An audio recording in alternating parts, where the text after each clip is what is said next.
Yeah, buddy. Uh-oh.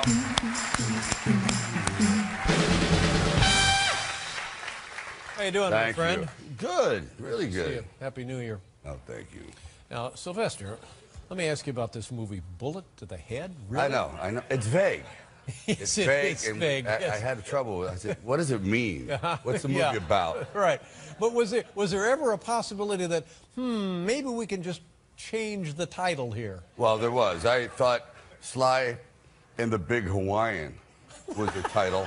But Sly and the Big Hawaiian. Yeah. Does it have anything to do with Hawaii? No. No. All right. But that was on your list of possibilities. Or the Revenge of Dr. Chocolate, or the creature that ate the monster. That would be a good one. That's right. But now, do you find, now all your life you've made films that were action, and with the action comes a certain measure of violence. Yes. So you've heard this sort of comment before, haven't you, that, ooh, what should we do? What's the relationship here between real life and violence in movies? Exactly. So I think what we should do is just attack talk show hosts. And now, wait a minute. Why is it always my put it fault? Somewhere. Yeah, right. You know? No, I think you're right, but geez, it's just really hard to get a job playing patty cakes. It's like, ow, ow. I'm sorry. I tried to get a job as a bookseller. That didn't work, so I'm stuck with the thing. What? Tell me about when you were at the other end of your career. When you're beginning your career, you're just a kid. You wanted to do the Rocky script, and you said, "Is it true? You had the Rocky script, and you said, we'll produce it, but you can't direct it." And you said, "No. I'm going to direct the thing." Not direct it, just be in it. Be in the thing you wanted to start. Right, and direct it. And they said, "Look, we want someone who is not really impaired like you. Your mouth, it looks like it has a hook in it. Impaired. You speak like a mafioso pallbearer, and your career is stranger than, well, fiction." So I go, well, I'm your guy. But it was just one of those, it was just dumb luck, just hanging on. Yeah, but you had to dig in there. You had to stand up for yourself. Yeah. But tell me the story about when you were early in show business. There's an award show. Maybe it's about Rocky, and you meet the legendary icon. No, it's a People's Choice Award. I didn't even have a tuxedo, so I went out to a shop like Sam's Rent-A-Tux, and where they're still damp from the night before. I'm serious. It was bad. So I went, boy, I want that blue one. You ever the baby blue ones? Yeah. And I got the frill and the tie that if you're caught in a backdraft, you're going to be pushed forward. Yeah. It was big, like the Wright brother type tie. Yeah. And I'm in the room there looking like I'm part of a bad band. And all of a sudden I see this fella and I go, oh my God, there's something shiny, and it's Telly Savalas. I was like, whoa, there he is. And he turns around and I go, oh, that's him. And next to him is a big guy, and it's John Wayne. John Wayne. Now I'm really feeling stupid because I have the tuxedo and has the black strip around it. And he probably thinks I'm with the group or there to bring him Alka-Seltzer or something, anything. So I don't know, but I'm not. I don't know. Maybe he has a hangover. And he's head straight for me. Boom, boom. He's like walking. Yeah. Boom, boom. He goes, how you doing, man? Welcome to Hollywood. My name's John Wayne. I went, whoa. Damn.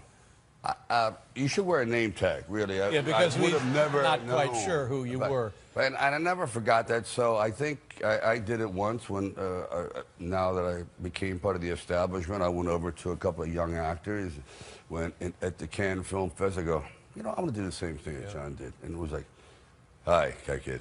Sylvester Stallone, welcome to the business. And they went like, man, seriously, I don't want any pictures taken.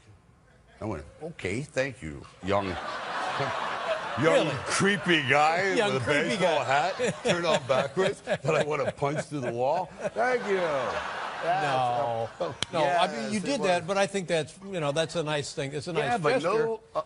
What is it? No good turn goes unpunished. No good deed goes unpunished. Well, that's right, and no good turn goes unstoned, and that's the end of it. And I was like, how are you doing physically?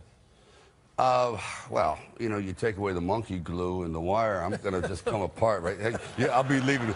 There'll be a finger there and a leg over there. Yeah, But now, when you were a kid in films, of course, you wouldn't wanted to do all your own. I didn't want to do my stunts. I don't know what it is. I think I have this complex that I just want to end up broken in pieces like a twisted slinky. Oh, no, you're not serious about that. There's something about I don't know what it is. It's just, okay, is there a balcony? Let me see if it, yeah. And I go. And well, part of it's fun. It's got to be. Well, it's kind of a challenge. You know, I think if you're a little delusional, you actually think you're Hercules. You actually think you can fly. You actually think you get lost in the moment. Then you become an adult, and you still think you can do it. Right. And that's when the problems happen. So I can Rambo and whatever, and they say, okay, be in a helicopter that's on fire, spinning out of control, and you want to ride with me? I said, sure. You don't usually ride into it. No. The answer to that is not sure. I know. I say, right.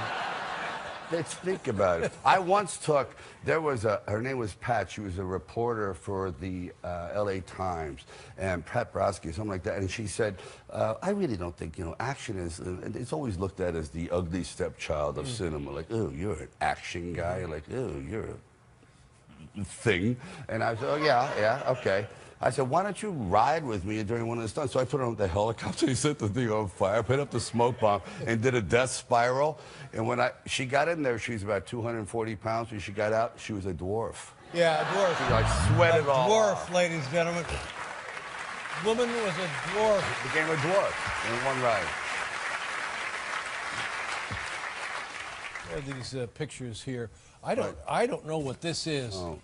Honest to God, this is fairly recent. That's from the last movie, isn't it nice? Yeah, this is from the... Yeah, that's from a film I just did with Schwarzenegger called The Tomb. See, most people take headshots, like when you go in for a job, you go, hi. Yeah.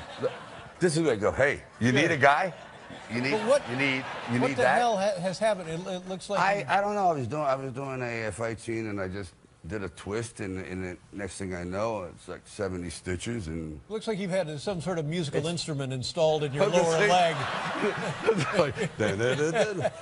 Now, anyway, from now on, I want you to call me Frankenleg. But, okay? But was that a cut with a knife or something? Well, what it is, the nerves were all twisted, and I wrecked the tendon, so they had to go in there and release all the nerves and the pressure and the pain and whatever. You gotta try it. I'm serious. You just need to reach out. You are impaired. Oh, this is bad. This is bad. This. Okay. It's one thing to get caught with a woman. Which one gets the brain? Are we gonna? Oh, I win. No, it's not like it seems, honey. I didn't know. I thought I was alone. Now, what is this? I don't. Okay, it's unbelievable. We both ended up with bad shoulders, and I had to get it fixed. And so I made an appointment a week earlier. I couldn't make my appointment. Next day, well, he goes on to do his. And sure enough, as I come out, it's a gridlock. We kind of like, he's like an intersection, and there he's coming out of surgery, and I'm going into it. Yeah. He goes, hey, let's take a photo. I go, this is not gonna translate well. And I said, because I have a syringe in my neck. I said, it's not a photo. It's really not gonna work. Oh, and I went, oh man, our faces are red, we're sweaty, we look really vulnerable. Yeah. That's one of those things that'll stay with you for quite some time. Let's take a look at the clip here from the new film. You can see it opening Friday, Sylvester Stallone.